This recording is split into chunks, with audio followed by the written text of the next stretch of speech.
Vous étiez à la messe dimanche passé, alors vous avez entendu ces paroles puissantes, paroles exigeantes de l'Évangile et qui, encore aujourd'hui, nous interpellent profondément. Si quelqu'un veut marcher à ma suite, qu'il renonce à lui-même, qu'il prenne sa croix et qu'il me suive. Nous allons réfléchir sur ces paroles d'Évangile. À tout de suite.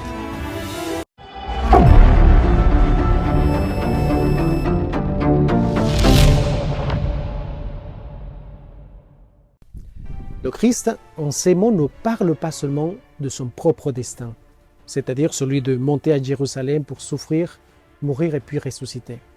Il parle également de notre chemin à nous, de notre vocation à nous en tant que disciples. Et c'est une invitation, mais c'est aussi une exigence, c'est-à-dire celle de renoncer à nous-mêmes, de porter notre croix et de le suivre. Mais qu'est-ce que ça veut dire ces paroles? Renoncer, prendre notre croix et puis aller à la suite du Christ.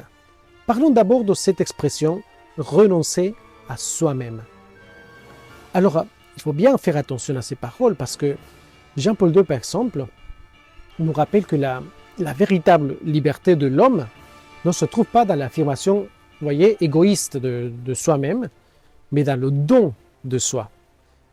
Le Saint-Pape disait « L'homme ne peut pleinement se trouver que par le don désintéressé de lui-même ».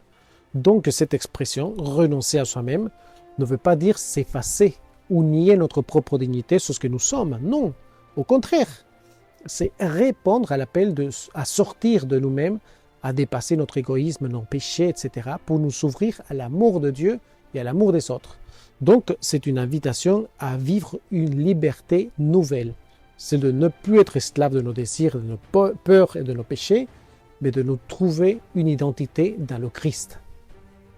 Voilà, c'est être des instruments de l'amour divin. Et puis cette expression, porter sa croix. Qu'est-ce que ça veut dire ça? En fait, la croix, dans notre société moderne, est souvent perçue comme un symbole vous voyez, de souffrance, de sacrifice, douleur. Et pourtant, dans la lumière de la foi chrétienne, la croix est avant tout le signe de l'amour infini de Dieu pour l'humanité. Encore, je reviens à Saint Jean-Paul II, qui, en parlant en fait sur le sens chrétien de la souffrance, il nous rappelle que la souffrance, vécue en union avec Jésus, devient un chemin de rédemption. Il écrivait que la souffrance humaine unie à la passion du Christ peut devenir une participation à l'œuvre rédemptrice de Christ. On participe avec lui. Donc, prendre sa croix, ce n'est donc pas rechercher la souffrance par elle-même, on n'est pas masochiste, mais c'est d'accepter les épreuves, les difficultés, les souffrances de la vie, ce qui nous présente la vie, pour les transformer en occasion de grandir dans l'amour et la confiance de Dieu. Chaque croix que nous portons, s'il est vécu avec l'amour de Dieu, nous rapproche de Christ et nous aide à participer à son œuvre du salut du monde. Et puis, suivre le Christ, aller à la suite du Christ. C'est le dernier aspect de ce texte de l'évangile de ce dimanche. Et il ne faut pas oublier que la vocation de tout chrétien est la sainteté. Voyez? Et toujours ce grand pape Jean-Paul II, il nous rappelle que la sainteté n'est pas réservée, attention, n'est pas réservée à une élite. Comme il appelle, c'est un appel à tous les baptisés, bien sûr. Tous les fidèles, nous sommes invités à rechercher la sainteté et la perfection qui est propre à notre état de vie, voyez. Donc, suivre le Christ, c'est donc entrer dans le chemin de la sainteté à travers des gestes qui soient concrets d'amour, de pardon, de service.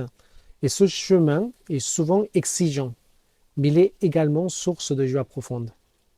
Saint Jean-Paul II disait à tous les jeunes, « N'ayez pas peur de vous laisser attirer par le Christ et de l'aimer jusqu'au bout. » Et donc, à travers ces paroles de l'Évangile, les paroles de Jean-Paul II, pensons que Jésus ne nous promet pas une vie sans difficulté. C'est vrai. Il nous invite à le suivre sur un chemin de renoncement, de croix, mais un chemin qui mène à la vie véritable et à la joie de la résurrection. Alors n'ayez pas peur. La croix n'a pas le dernier mot. Elle est le passage vers la gloire et la vie en plénitude. C'est pour ça qu'il faut prendre du courage en renonçant à nous-mêmes, à ce qui nous fait mal, en portant notre croix avec foi et à suivre le Christ tous les jours et jusqu'à notre dernier souffle. C'est ça la meilleure chose que nous pouvons faire pour parvenir à Jésus, pour parvenir à la sainteté. Alors que ces paroles d'évangile fortifient, nous encouragent et surtout rendent notre vie positive et joyeuse, parce qu'il n'y a pas de plus belle chose que nous pouvons faire que de suivre Jésus. À bientôt.